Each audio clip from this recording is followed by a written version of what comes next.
Hello Internet, it's time for another Wednesday's serial. This time I want to do another retrospective, maybe with a touch more quality hopefully this time. I want to go over the third volume of Green Arrow, so let's get to it. So we'll start off with issues 1 through 10, which is Collect in the Trade Quiver. I have the first two bits in trade because that's how I got it back in the day. Kevin Smith brought in Phil Hester from the Clerks comics lore, and they do this interesting arc, first bringing back a classic Green Arrow before he really had his bend and went across the country with the Green Lantern, and or just gotten back from that in his mind and didn't understand all these things about time, but it slowly catches up, and then you see that there's this whole bizarre supernatural element where part of his soul is still, and that's one part that's really interesting, is very much in a Christian heaven and deals with the Spectre and the other Christian-tied characters of the DC universe. And it plays on his resurrection and then introduces a lot of different elements to a new mythology for Green Arrow for what was this new age.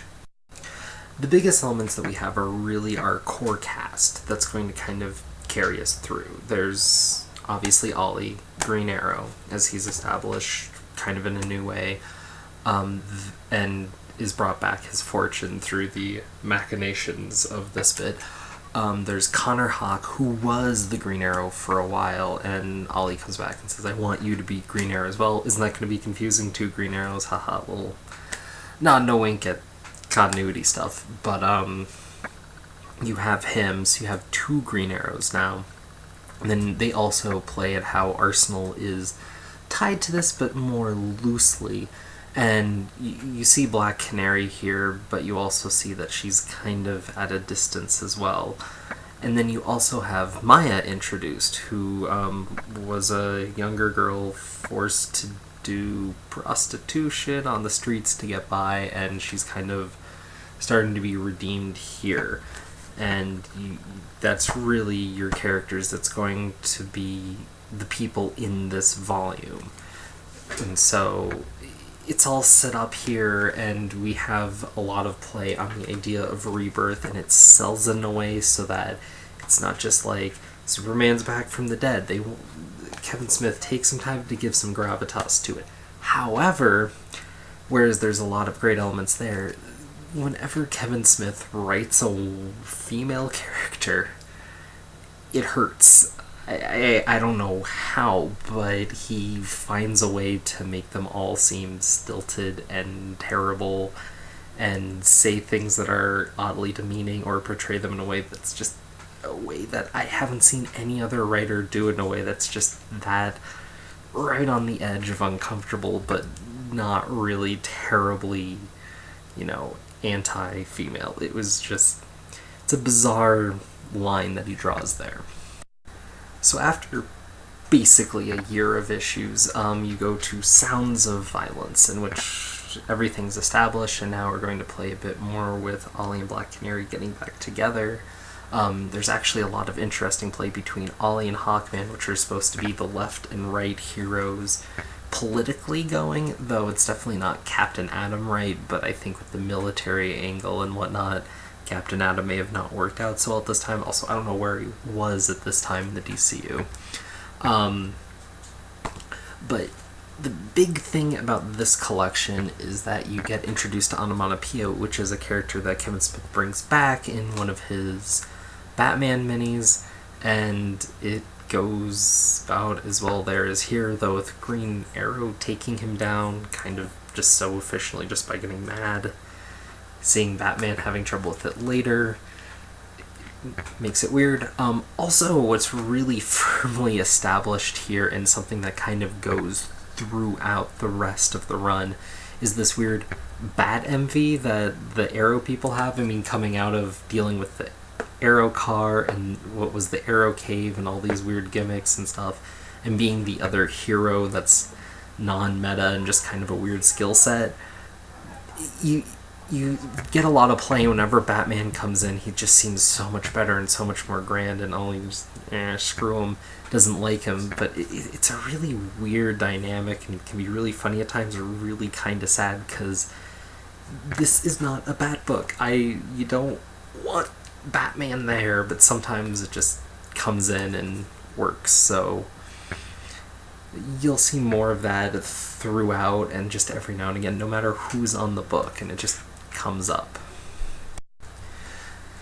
Next, we still have Hester art, but we have Brad Meltzer of Identity Crisis doing the next arc called The Archer's Quest, and we have Roy come back. And what's interesting is you see that the Shade is someone that Green Arrow trusted to take care of things if he died. So the idea being that when a superhero dies, they need someone to go and clean up some stuff so that their identity doesn't get out to the public. There's some things to deal with there, and you just have someone to make sure your life stays private post-mortem. And there's a lot of contention for that, going and trusting a villain, but he didn't want to burden anyone right after he died that he loved with it. So it's this really interesting play, and you're dealing still with Rebirth. I mean, we're issue 16, we're over a year past the relaunch, and we're still dealing with the Rebirth. It's not just he's back. They're actually exploring and dealing with that, especially given the fact that this is a mortal man come back. The other big part here, and this is spoilers, so wait for another stack if you want to skip over that, is that you find out that Ollie knew that Connor Hawke was actually his son, and there's a lot of regret for that, and it's something that he thought he was past, having died, but and now he's back, and he keeps it to himself still, but you find out about it, and it's something that really takes away from this hero in that sense, and makes him just more of a weird rat bastard, which is a weird balance you'll just constantly see with this character, because they don't want a paragon, they want someone with some very unique flaws. And for everything that he does that's so great, something in his personal life is something that he just doesn't hold up to. Then there's a throwaway issue, haha. And then this was a part I didn't get to read, although I read it back when. There's this thing called the Black Circle, and this is interesting because this is actually more relevant to Green Lantern fans than it is for Green Arrow fans. But what we get is Green Arrow teaming up with the new, younger, cooler Green Lantern, and they're chasing down this drug ring that is bringing in drugs from space onto Earth.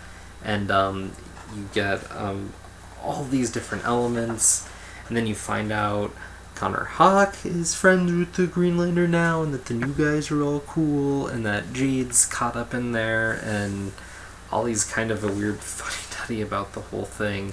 And then ends in this big climatic battle that should have really been a Justice League thing anyways.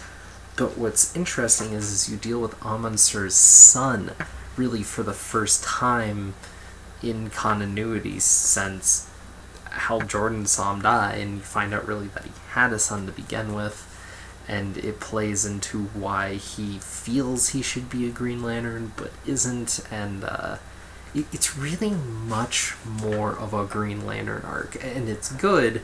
It's just these issues on their own without the intermingling Green Lantern issues don't make a lot of sense. What's interesting about that, though, is it speaks to crossovers of the day. Every now and again, you'll get a crossover now where you really need the two books that are crossing over, but most things that are crossovers anymore tie to events, and books are so hungry to have their own time, they don't really have crossovers like that anymore. That's always, if you're going to be dealing with their heroes, it's part of this much larger event thing, and then in a way, those might be side stories, but they're self-contained in their own right in some ways, or at least they attempt to be. This very much was back and forth, and it was one story and you needed to be reading both books. And it's funny because even though it doesn't make quite as much sense, it's a stronger story, even just reading parts of it, than getting like these weird fragments from an event that you get now. It's just interesting to see that, and for it you get more bang for your buck out of your comics than these weird spanning events that take hundreds of dollars to collect everything, and then it's these weird, non-quite correlated pieces. This is where things get good. Straight Shooter 1 of 6, this is when Winnick starts taking on Green Arrow, and this is when you start really getting to it. You have a big company coming in and trying to build some monstrosity in our dearest city, and Oliver Queen won't stand for it, but Green Arrow is fighting against the people that are mobbing and trying to take it out illegally, and he's making sure that everything's on the up and up and everything's taken care of correctly. Meanwhile, Black Lantern's daughter, Joanna, comes in and tries to help out with the legal end, and they end up together because Oliver Queen is just a player, and that, of course, ends poorly, as she is brutally murdered. You find out that the people trying to push this are also pushing this drug that turns people basically into monsters, and they're using that as a kind of weird workforce as well, and to keep their interests going at low cost. Very evil corporation kind of deal. And to help sum up and deal with this Green Arrow problem, they hire an assassin. In this, we're introduced to Drakon, who is really the new villain throughout this arc and is one of the big players. He's an assassin called in to kind of shore things up, and what's interesting is he's very purposely written as not part of like the superhero circuit. Like, he's a man that is for killing, and he likes to keep a low profile, and he's purposely short and unassuming, but he's impossibly quick, and he's able to catch the arrows that are thrown at him, and he's very much supposed to be outside of it, which is interesting because it works so great with Green Arrow, because Green Arrow, as much as he's in the superhero circuit on the JLA, as per all the years with Grell and the way that he is, he's much more of on the street dealing with just criminals. That's part of the idea. That's how they wrote him in Justice League Unlimited. He's on the street, he's worrying about the smaller problems that the Justice League don't consider to be worth their while. He's trying to take care of his city. He's trying to be a man of the town in more ways than one. And to have this assassin to deal with corporations and all that come in and pretty much go toe-to-toe with him makes a really interesting dichotomy that really works in a way that isn't as on the nose as with some other supervillains, and creates a lot of interesting ties. And of course, to get through this, Green Arrow has to beat him. But that happens in the middle of the arc. What happens is Drakon comes back later as Green Arrow is dealing with the corporate fat cats, and Connor and Maya have to deal with Drakon, and they actually end up doing in much the same way that Green Arrow dealt with him as well, which is kind of interesting because you get the sense that they came to that conclusion on their own as well. It's just a fun little twist on the writing, and how do you deal with this threat. Then Roy and Connor go to a strip club. Great issue. An entire issue dedicated to a bit of the past, and then whatever happened to the Arrow car, and this bit of Green Arrow cleaning up some of his past.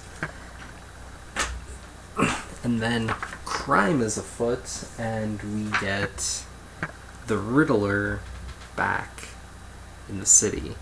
And this time, he might have something a little nuclear to deal with. So this is City Walls, and the Riddler has an A-bomb. And you're trying to see how Green Arrow's doing with it, and you get this huge, big, bad envy deal. And then you find out that in reality, let's see, Green Arrow is actually being distracted by the Riddler. Someone paid him to do all this, and instead a mystical element is coming in, and there's a spell cast, and all of Star City is in this bubble dealing with these demons, and these demons have martial law. So as long as you don't break a law, there's nothing to worry about. But there's like curfew, and there's any amount of stealing or roughery, and what laws they play by is something they kind of figure out as they go. And so Green Arrow needs to round up some of the officials and then some of the gangsters and create an army to deal with these people. And it turns out the guy at the source of the spell meant better, but it went awry. And Maya is there. She is allowed to finally become Speedy under these dire circumstances. The Justice League is banging at the wall trying to find a way in, but they find out they need someone on the inside, and that guy on the inside is obviously Green Arrow and his team. And he's trying to figure out a way to deal with fixing this curse without killing this guy, as per, Hero's moral code. And Maya is just seeing this as their last opportunity, as the guy is screaming for them to kill him to end it. Otherwise they'll take over not just the city, but slowly expand and take over the world in a matter of weeks. And she ends him. And so, kind of her first time officially out, she takes a life. And that is kind of the introduction to our new Speedy, who has already been a streetwalker and a different character. Very much another flawed character, and it works so well, and you have this strong but flawed female character. It's a really strong story, and it's great because you start off, like I said, with the whole Bad Envy thing, and Green Arrow having a little more trouble dealing with the Riddler, and in the end, that's not even what you're dealing with. That's just the stupid superhero distraction to the bigger problem. It's a great arc. So in the wake of all that, a lot of people are seeing Ollie taking this girl and turning her into a killer. And Black Canary comes in, and Ollie's been distant ever since he cheated on her, and the person he cheated on with her died. And there's a split, and it's very much kind of a telling moment in the series, and we're at issue 40, so the run's to 75, so this is pretty much the halfway mark. And it's interesting because this volume, whether it was intended to or not, does kind of feel like an arc, kind of like a series its own. It reads very well in that respect, and this is very much a low point right after coming through a very harrowing spot.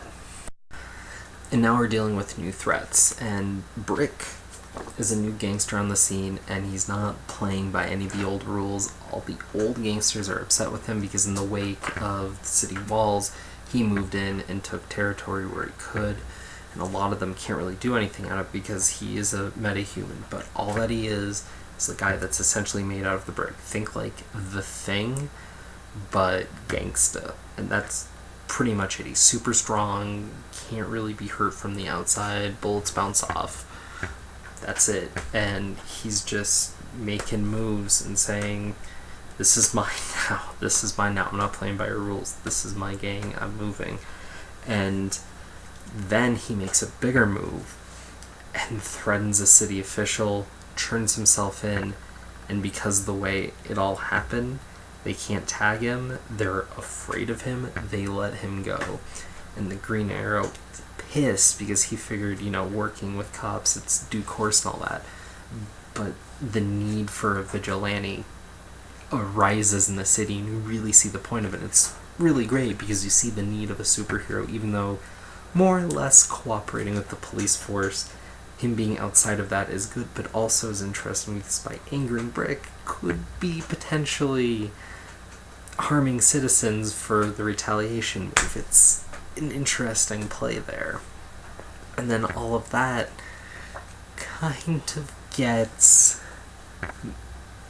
sidelined when Maya goes in and tests HIV positive, and it makes sense. She was on the street doing drugs, being a prostitute, she got AIDS. And everyone's more upset about it than her. She figured this was the case, and now she's worried that no one's going to love her, but Speedy comes in and she helps, and they're able to malign Brick's actions down for now, but he's going to remain an element throughout the rest of our run. And Speedy's introduced to the Teen Titans, and she did become part of the Teen Titans, and it was good for a moment there. DC was much better about diversity, and she was part of that, and that moment has since come and gone. We have another gang war. It's Brick, it's Drakon, it's a few other elements, and it's Green Arrow, Speedy, other Green Arrow, and the Outsiders coming in to just deal with a lot of this. And what's interesting is this when you're between Fowler and Beatty, you have the worst art of the run, but there's this whole bit, and what's interesting is the last page of this 50th issue, you see Deathstroke. But what's interesting is you can tell due to DC editorial, the way they wanted to bring him in gets sidelined, and he's actually brought in later in a different way. But it's interesting to see that they had a plan, they kind of twisted it anyways, but they rolled with the DC editorial punches that came as the series progressed. Then in 51, there's a quick aside after this long arc that is with Green Arrow and Anarchy, and they're just chasing down some gangbangers. But what's interesting is you have Green Arrow at the start of this hating Anarchy, and as they go through, he starts to see how he's actually very similar, because whereas Anarchy's a villain, he's really only out for himself, but in a way that villains aren't. Villains usually are not just out for themselves, they're out to cause chaos and destruction. Anarchy doesn't want any of that, actually, unless it serves his interests. And it doesn't here. He wants to bring these guys down. He doesn't necessarily want them to justice, but he wants to take them down because they have slighted him. And Green Arrow can almost appreciate that, being a vigilante, and it's actually a really interesting interplay. And whereas it's not a Winnick issue, it's a very good issue, and it's one-off. So Green Arrow 51, if you're just looking for an issue to kind of see where this arc is and something that's a very self-contained, this is a great one-off. And then we launch into one of the weirdest parts of Green Arrow, and that is the tie to Identity Crisis. And this is very heavily, for months on basically the entire run of when Identity Crisis was going on. I don't know exactly if it was month to month or if there's weird editorial stuff there, but this was an aside to that. And if you know the basics of Identity Crisis, Dr. Light was brainwashed by a group of heroes, Green Arrow being one of them, and is out for revenge, and then he rapes Sue Dibney, and things unfold from there. That's all you need to know to understand what's going on here. But you do need to understand that it's kind of brought up in asides and explained, so you wouldn't have had to have read Identity Crisis, but I don't think it would have made sense if you hadn't read it at one point, at least the first issue. But villains are coming after Green Arrow in a big way, and he's more or less dealing with them, but he's getting help along the way. Also, there is a quick aside with the second time he fights Solomon Grundy, which is a thing. And yeah, it keeps going and going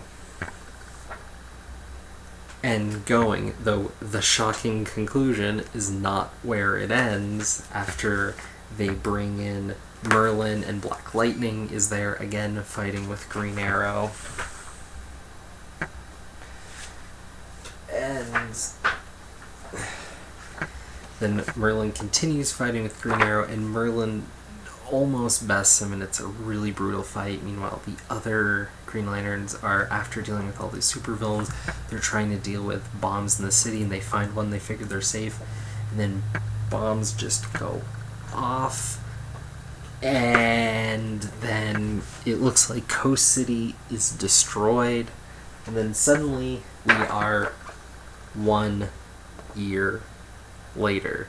It is a crazy ride all the way through. It just gets more and more harrowing, and then we find ourselves with a new status quo. And it actually, you can tell, like I said, this was a weird editorial bump, but you could tell they knew as much as they could ahead of time that this was coming, and they made this pay off in a way I don't think very many other DC books did. So where's our new status quo? Ollie is mayor. We don't know what happened to our sidecasts, really. We find out someone has hired Deathstroke to assassinate Ollie, and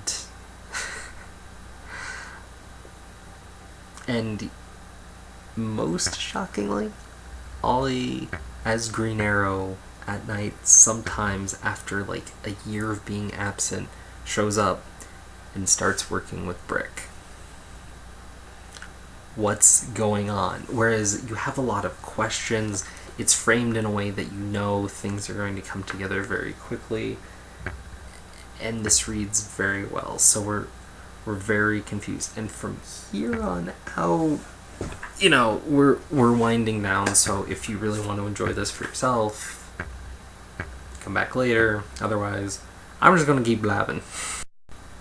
So remember I said Deathstroke earlier. They found a way to bring it back, and clearly they had a different plan that never happened. But they bring him in. Green Arrow walks into an office, and Deathstroke's there waiting to kill Oliver Queen. He knows who Green Arrow is, by the way. Okay.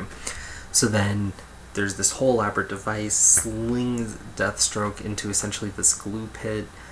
Green Arrow starts fighting him, and Deathstroke's ready for him. He can take a guy with a bow and arrow, and then Green Arrow pulls out a sword, goes toe to toe with him, and then while they're in a pit, all these armed guards come in and say, Deathstroke, you're under arrest. Deathstroke starts laughing and surrenders. What? Okay, first of all, Green Arrow just went from being like superhero to like superhero BA, complete Batman level, and Deathstroke's just giving up. What's going on? But we find out that Oliver Queen is now taking over as Green Arrow again, but he's planting seeds to allow Coast City to rebuild, and he wanted to make sure it was done the right way and not by these greedy people coming in trying to take advantage. And the rest of the country is more or less abandoned the city, Star City, during this time. And Ollie is trying to bring attention. He's trying to pull big stunts to try to draw people in, bring in funds, and bring the city back to its former glory. So once again, Brick and Green Arrow working together, Speedy comes in, and they're dealing with this drug, again, that turns the citizens into these rabid monsters, but this time it's to keep more of a danger element going. And Brick doesn't like it because it's bad for business, and it's hurting his bottom line, because these drugs take away people, as opposed to keeping them addicted, basically, and keeping them buying, keeping that money flow going. And for right now, him and Green Arrow have this kind of questionable truce, but they're trying to rebuild the city to its former glory. Obviously, each with their own agenda. But then you have Drakon and Deathstroke the Terminator meet in prison, and they start talking about Green Arrow. And one of them knows something has changed. So now we have this 3-issue aside, and it's a motif in Green Arrow, and it's actually just a literary motif in a lot of ways. Return to the island here, kind of return to wherever a character is forged. It's the sort of thing that usually happens. Batman returns to Crime Alley for whatever reason, and things tend to revolve around that location for a number of stories because of the significance of it. You know, turtles go back to TCRI or the sewers or whatever works for that particular story, or, you know, Spider-Man goes back to... Depends on where they change the metaphors for that, but every hero has their place. And for Green Arrow, more than anything else, it's definitively the island, which is interesting, because that's also very similar to Full Metal Alchemist, and they actually do a very similar thing to what these 3 issues do. And we have Ollie back at the island after the city explodes. Connor and Speedy drag him off, and he decides that they need to train. He's seeing that they've been doing their best and they've been doing what they can, and it's not good enough. Being a non-meta is not an excuse anymore, and he sees that they need to train, so they pull in all these trainers, all these great martial artists and whatnot, and he gains all these new skills. And it's not good enough. So Ollie makes a deal with the devil, basically. And he calls up the man who trained Deathstroke, and basically for a number of months is being beaten up and abused, and is learning how to deal with all these things, because he knows, whereas the training he got from these other people is great, the training that he needs is from people who are willing to try to kill.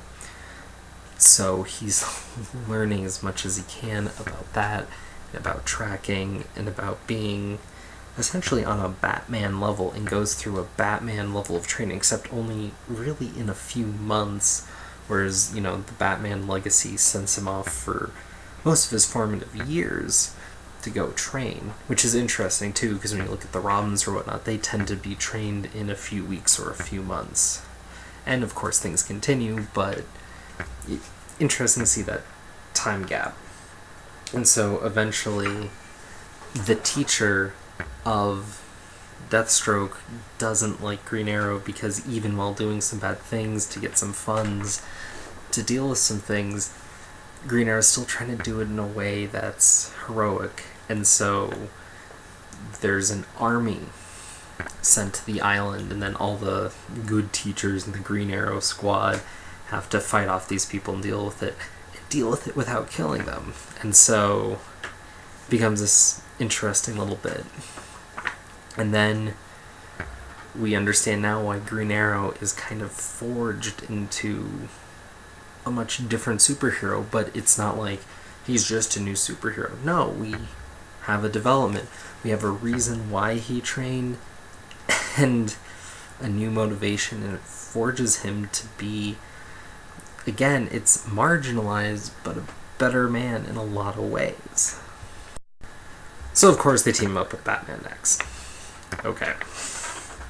And the Red Hood calls in Brick, and there's this whole bit between the Red Hood and Batman and Speedy, and really Red Hood just kind of wants to get at Speedy as a way to almost get at Batman, and Green Arrow's pissed that, you know, Batman's protege and problems are catching up with him while he has all these other things to do. He's trying to run a city, and there's the other end too of Bruce Wayne coming in and making a large donation to help fight off some other bad corporate types, and doing all that with Coast City, but of course it aligns with this whole thing, and Ollie just gets pissed at him. So that all comes to a head as well. So then, inevitably, it turns out that there's a big uprising, and it turns out for the betterment of the city, Ollie's been outed. He can no longer be mayor because it's found out that part of the way he got where he was is through some illicit stuff that he dealt with through funneling funds, a la when he was learning to be on Deathstroke's level. And this entire time that he's been a mayor, he's made no bones about it. He's been saying, I'm playing politics now and I'll be a dick to you if it serves my ends, but he's just upfront about it. He's very much the way people talk about the way they want politicians to be. And so he goes through this whole thing. He saves his city. He's no longer mayor, but they find a way to get a mayor in there that will do good. And then it all ends. And really the only way it could be, he's done all this, he's become a better man, and for over a year he's been celibate. And so him and Black Canary hook up, and then you may remember that was the event. These two getting married, and then it was Green Arrow and the Black Canary, written by Judd Winnick, going forward. So it's really kind of a continuation of this, but not really. And it just was never that great. But we have this arc, and you see Green Arrow go from being one thing to another, and you had a whole evolution. You had a rising of a character. He'd gone through some politics, he'd gone through a lot of different things. He was dealing with a character with AIDS, and he'd come out with more skills, better than before, but marginalized, and a richer history which could or could not be played upon. It was a great place to have a character. And looking now, it's all gone. And all the age and all the interest, and I understand not everything's going to carry forward, but just having some young guy who flings arrows. Still, even though the comics have been good recently, something's lost. And I don't know if you've been thinking about Green Arrow, but thinking, maybe this isn't it. A lot of this older stuff, this run in particular, has a lot of great stuff in it. It's only 75 issues with some ups and some downs, but I'm willing to bet you if you can find them online or find them in a store, they're dirt cheap. I personally got pretty much every issue for $1 or less. Really, I couldn't recommend this more, and I want to thank again Travis for kind of pushing me to this. It's been a great read and a great ride, and kind of a revitalization of why I love superhero comics so much. So there you go, Green Arrow Volume 3, me kind of running through it and giving you some thoughts along the way. Hope you enjoyed the video, the retrospective, and I will hit you soon with another comic review.